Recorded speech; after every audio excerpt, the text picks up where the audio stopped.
አቡነ አረጋዊ ጻድቁ ባሕታዊ የወንጌል መምህር የሾመ እግዚአብሔር አቡነ አረጋዊ ጻድቁ ባሕታዊ የወንጌል መምህር የሾመ እግዚአብሔር አቡነ አረጋዊ ጻድቁ ባሕታዊ የወንጌል መምህር የሾመ እግዚአብሔር አቡነ አረጋዊ ጻድቁ ባሕታዊ የወንጌል መምህር የሾመ እግዚአብሔር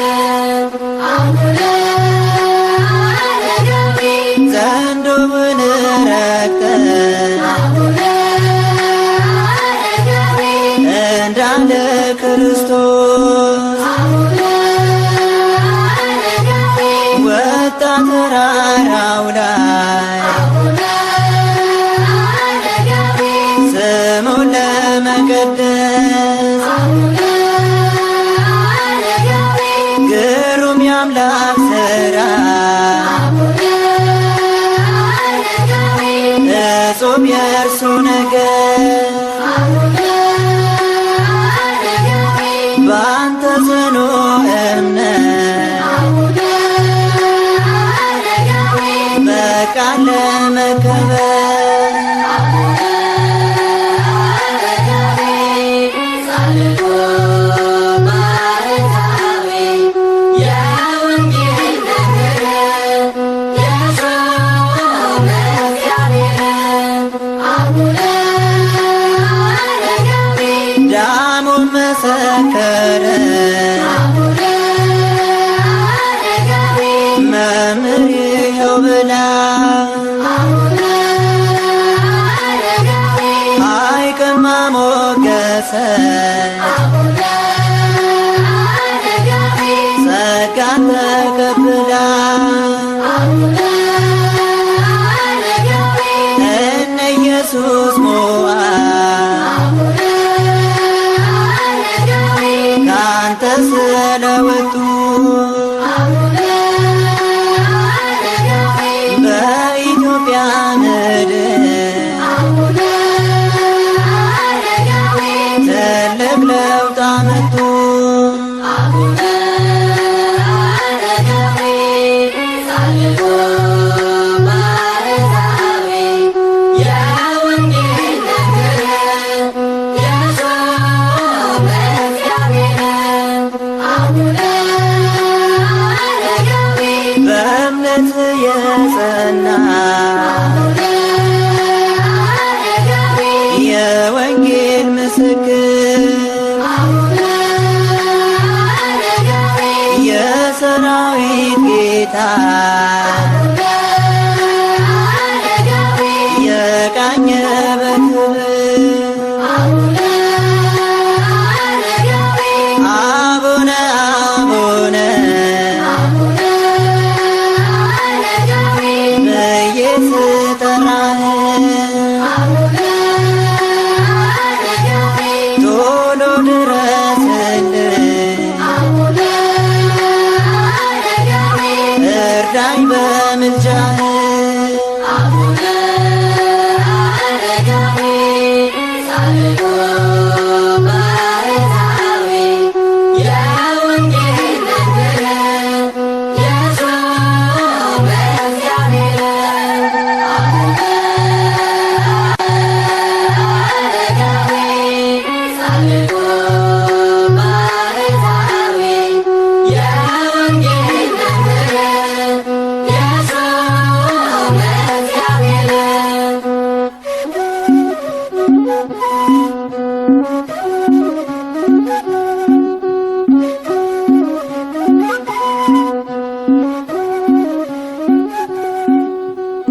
እኔ በቅዱስ መንፈስ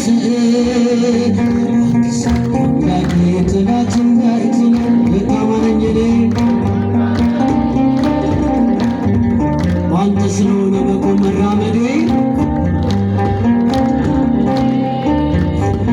ጉዞዬ እንዲቀና ግደም በመንገዴ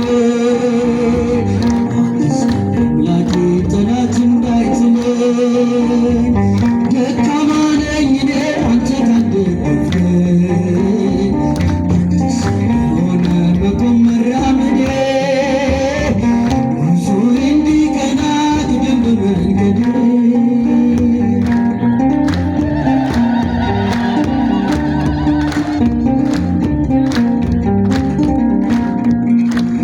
ነፍሳት እንድመለስ ምክንያት ካደረከኝ ከሳሽ እንዳልወድቅ ለማበረታኝ ያለበስከኝ ጸጋ በደም ያጌጠ ነው በእምነቴ አጽናኝ ፍቅርህን ልልበሰው አግዘኝ አምላኬ ጠላት እንዳይጥለኝ ደካማ ነኝ እኔ አንተ ካልደገፍከኝ አንተ ስለሆነ መቆም መራመዴ ጉዞዬ እንዲቀና ቅደም በመንገዴ አግዘኝ አምላኬ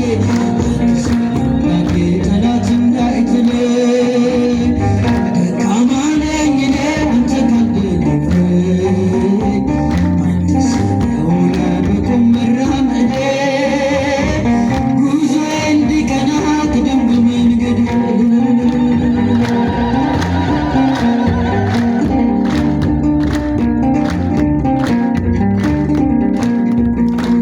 ብዙ ስምረት አሉ ያልጨረሱ ከመንገድ እንዳልቀር እኔም እንደነሱ በጽድቅ ለምልማ እንድችል ሕይወቴ መልካም ፍሬ ላፍራ በአገልግሎቴ አግዘኝ አምላኬ ጠላት እንዳይጥለኝ ደካማ ነኝ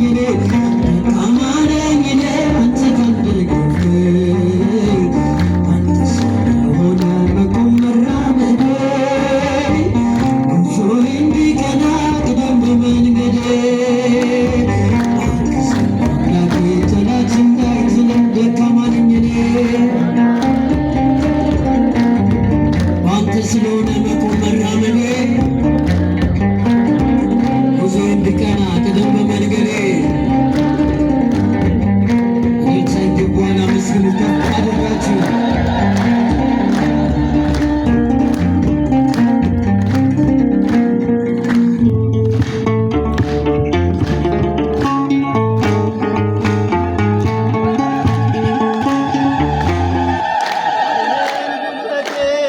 ታድሳለህ ቀና ቀና እንድል ታደርጋለህ መድኃኔዓለም መድኃኒቴ መሪው አንተ ነህ የሕይወቴ ኃይሌን ጉልበቴን ታድሳለህ ቀና ቀና እንድል ታደርጋለህ መድኃኔዓለም መድኃኒቴ መሪው አንተ ነህ የሕይወቴ ልጃችን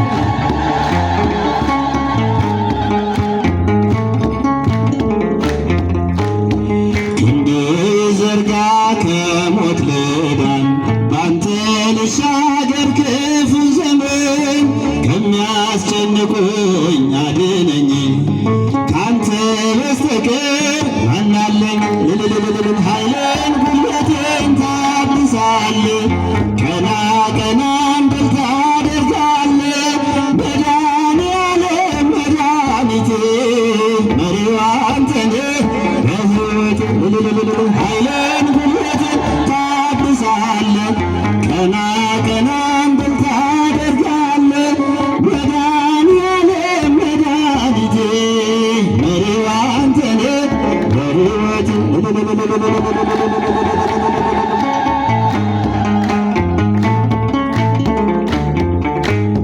በሩ ይከፈት ያ የሰርጉ ጌታ አስቀመጠኝ ከማይረጎ እድፍ ልጣለው ከፊትህ ከዚህ በላይ ነው ምሕረትህ ኃይልን ጉልበትን ታድሳለህ ቀና ቀና እንድል ታደርጋለህ መድኃኒዓለም መድኃኒቴ መሪዋ አንተ ነህ በሕይወቴ ኃይልን ጉልበትን ታድሳለህ ቀና ቀና እንድል ታደርጋለህ መድኃኒዓለም መድኃኒቴ መሪዋ አንተ ነህ በሕይወቴ ልባላል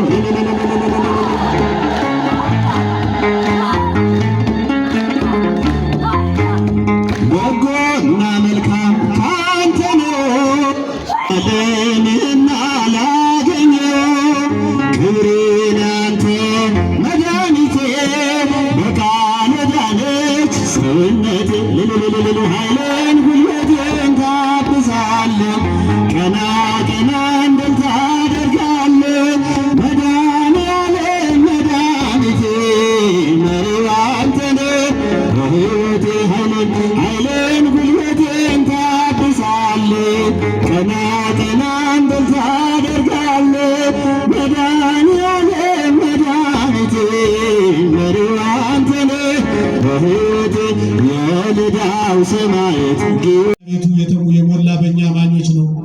ሆስፒታል ላይ ዳታ ጥናት ስናደርግ በሽተኞች የእኛ አማኞች ናቸው የሚበዙ። ጸበል ቦታው ተጨናንቋል። ፍርድ ቤቱ በተክሊል ታቦቱ ፊት በዳር ናቸው። ልጆቻችን ተጨናንቆ ተዋህዶ ትበልጣለች ብንል ማን ይሰማናል? ብልጫዋን ማስተማር ያለብን በዚህ ማይክራፎን አይደለም፣ በእናንተ ትዳር ሰላማዊ መሆን ደግሞ አሁን እኔ እንግዲህ አባቶች ያውቃሉ። ለእኔ የሚደርሰኝ የሚደወልልኝ እህቶቻችን ምንድን ነው የነካችሁ እንዴ? መርጦ ያገባሽን ባልሽን የልጆችሽን አባት ሲወጣ ሲገባ በስድብ የምታንገበግብ ምን ለማለት ፈልጋችሁ ነው? እሱ ትዳሩን ለማቆም ሌት ተቀን መከራውን ይበላል። ጠላትሽን ፈልጊ የኔ እናት፣ እሱ ጠላትሽ አይደለም። ጥሎ ያገባሽ ባልሽ ነው። ምን ሆናችሁ ነው ግን እንዴ? መከራውን ቁም ስቅሉን በጊዜ መግባቱ ኃጢአት ሆኖበት ሌላ ሴት አለማየቱ ኃጢአት ሆኖበት ቤቱን መሸከሙ ኃጢአት ሆኖበት መከራውን የምታበሉ ነጠላ የለበሳችሁ ግን በጣም ባሎቻችሁን የምታማርሩ ቶቻችን ስነ ስርዓት አይኖራችሁም እንዴ? ደግሞ አባወራዎች አንተን ብሎ አባወራ ድንግልናዋን የሰጠችህ ሚስትህ እመቤትህ ዘውድህ ቤት ተቀምጣ በትዳር የወሰለትክ ልጅን በተክሊል ድረስ ስታበቃ ነጭ ፀጉር እስክታወጣ ያልቆረብክ እናንተ ያላችሁ እንዴት ነው ቤተክርስቲያን የምትሻገሩ? በትዳራችሁ የባለጋችሁ ጽንስ ያስወረዳችሁ አስማት የቀበራችሁ ቤተክርስቲያኒቱ ዋጋ ከፍላለች በእናንተ የተነሳ። ስለምትወዱት መልአክ ስለ ድንግል ማርያም ብላችሁ እንመለስ ምዕመናን።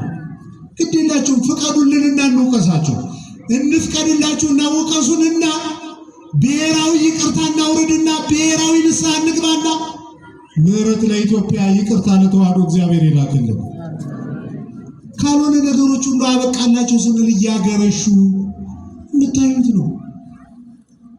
እንዲህ ሰው በተለያየ ጸጋ ሲያስተምር ሰምቻለሁ። የተለወጠው ግን ጥቂት ነው። እውነት ለመናገር ምንድን ነው የሆነው?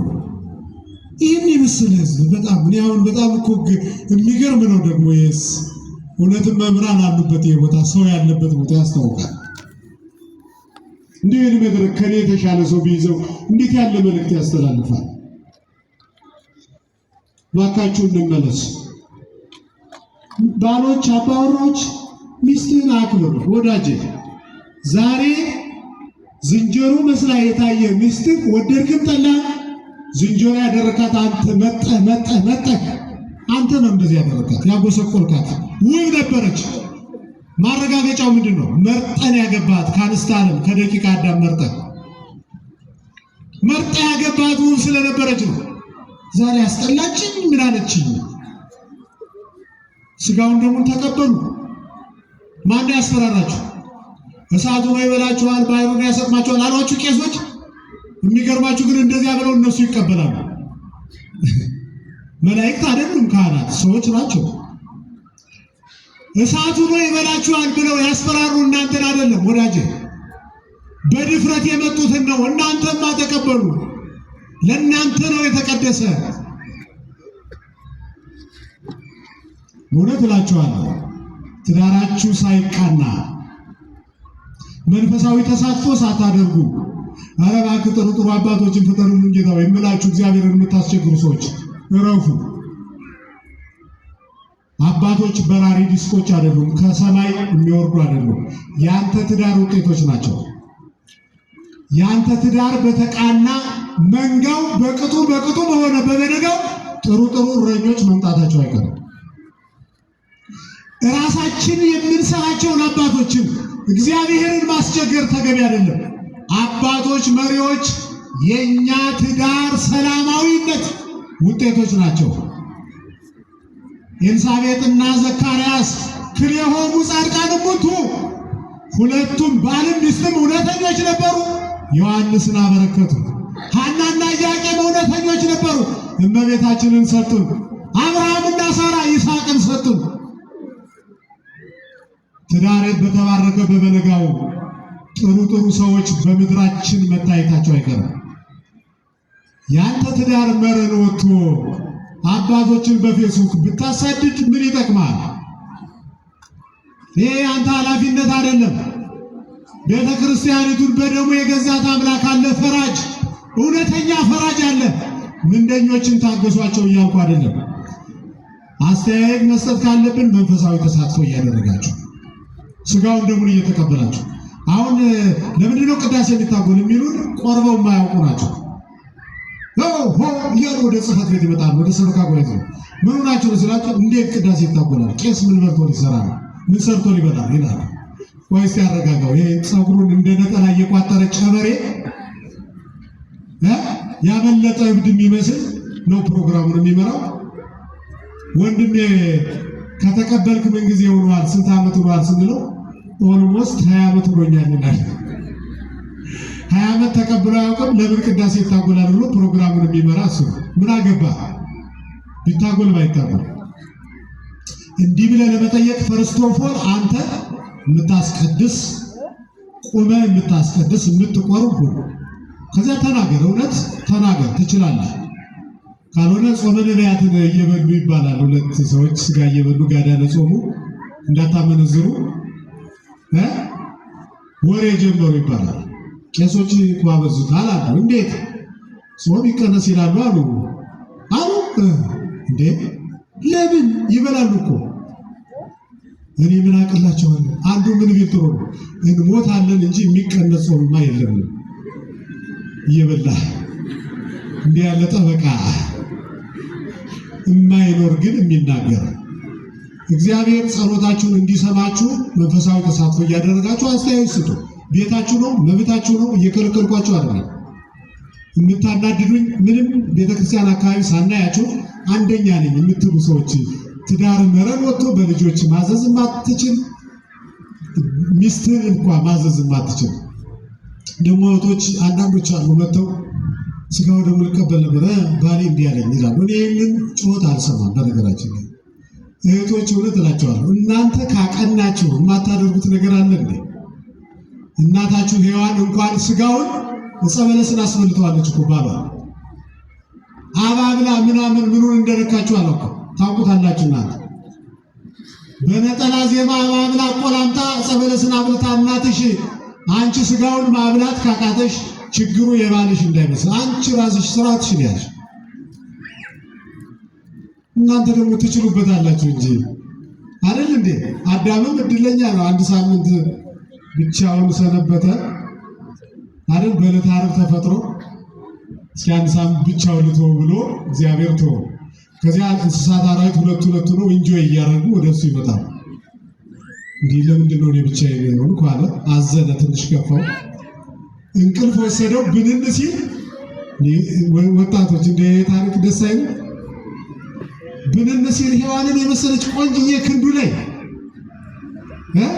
እግዚአብሔር እኮ ቸር ነው። ጠብቁት በእውነት እና እነዚህ የፍልስፍና መምህራን ግን ደግሞ ያበላሹታል መልሰው። ምን ዋጋ አለው?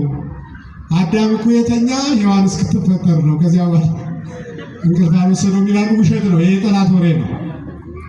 ይሄን እኔ አላልኩም፣ እናንተም አልሰማችሁ፣ እኔም አልተናገርኩ። ይቼ ቀረጻችሁኝ እንዴ?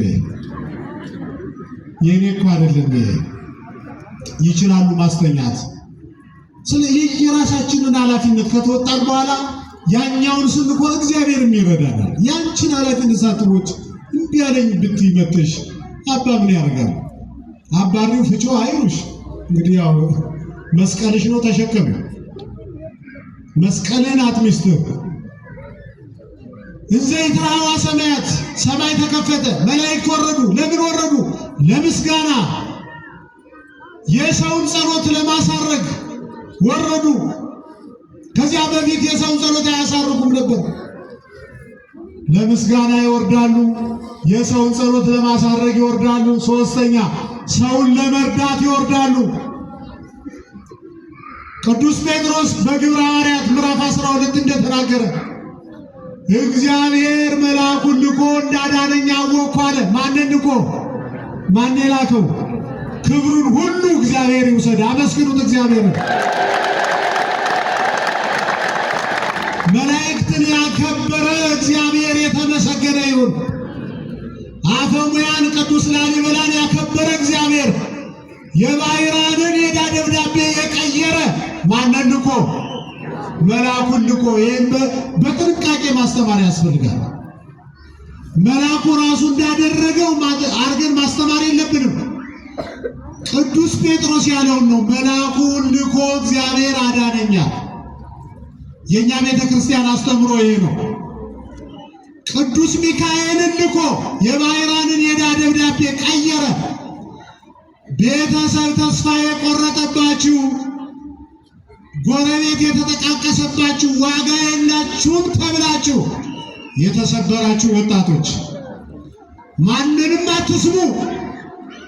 ዮሴፍን ከተሸጠ በኋላ ተስካሩ ከተበላ በኋላ የግብፅ ጠቅላይ ሚኒስትር ያደረገ አምላክ አለ። ጠብቀው። ሙሴ ወደ ባሕር ከተጣለ በኋላ ከባሕር አውጥቶ እስራኤልን እንዲመራ ያደረገ አምላክ፣ የባሕራንን የዕዳ ደብዳቤ ቀዶ ለውጦ የባለጸጋውን ቤት ያወረሰ ጌታ ስላለህ አንተ ወሬውን ተውና አሉባልታውን ተውና እግዚአብሔርን ጠብቀው። ሱስህን አቁም፣ ልማድህን አቁም፣ ሴት ማሳደድህን አቁም። በአንተ የተነሳ ተዋህዶ ዋጋ ከፍላለች። ያላገባችሁ ያልመነኮሳችሁ፣ በብቸኝነታችሁ የረከሳችሁ ወጣቶች ሀገር ቤተ ክርስቲያን ዋጋ ስለከፈለች በእናንተ የተነሳ እግራችሁን ሰብስቡልን። ለእናንተ እልል ላስብል አልቆምኩም። በልማድ በሱስ የተጠመዳችሁ፣ ከዚያ ውጭ በደዌ ዳኛ ባልጋ ቁራኛ የተሰበራችሁ፣ ወዳጅ የከዳችሁ አተርፍ አግዳይ የሆናችሁ፣